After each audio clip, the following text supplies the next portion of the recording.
சின்ன வயசுல இருந்து நான் கைப்பழக்கம் பண்றதுனால நான் வந்து வீக் ஆயிட்டேன்.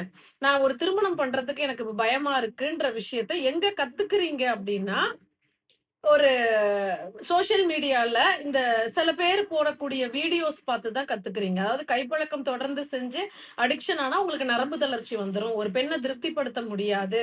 இப்படின்னு அவங்க குடுக்கக்கூடிய சில கருத்துக்கள் மூலமா அத தெரிஞ்சுக்கிட்டு நம்மளும் இத தானே பண்ணிட்டு இருக்கோம் ரொம்ப நாளா.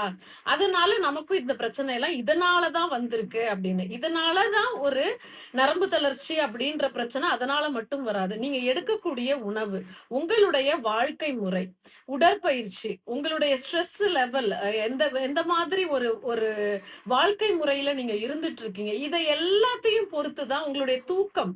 இது எல்லாத்தையும் பொறுத்து தான் உங்களுடைய உடல் ஆரோக்கியம் இருக்கு.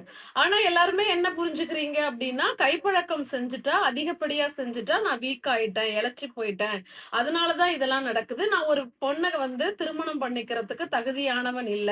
அப்படின்னு இன்செக்யூரா ஃபீல் பண்ண ஆரம்பிச்சுடுறீங்க. திருமணம் பண்ணிக்கிறதே வேண்டாம் அப்படின்ற அளவுக்கு ரொம்ப லோ செல்ஃப் எஸ்டீம்க்கு போயிடுறீங்க.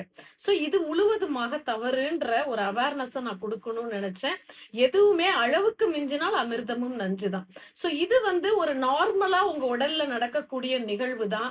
பட் இதே வேலையா இருக்கிறது தான் தவறு. ஆனா இது வாழ்க்கையில ஒரு அங்கமா, ஒரு விஷயமா இருந்து, அது உங்கள அடிமையாக்காத அளவுக்கு, போகாத அளவுக்கு உங்கள நீங்க வச்சுக்கிட்டீங்க அப்டின்னா, உங்களுடைய வாழ்க்கையும் சிறப்பா இருக்கும்.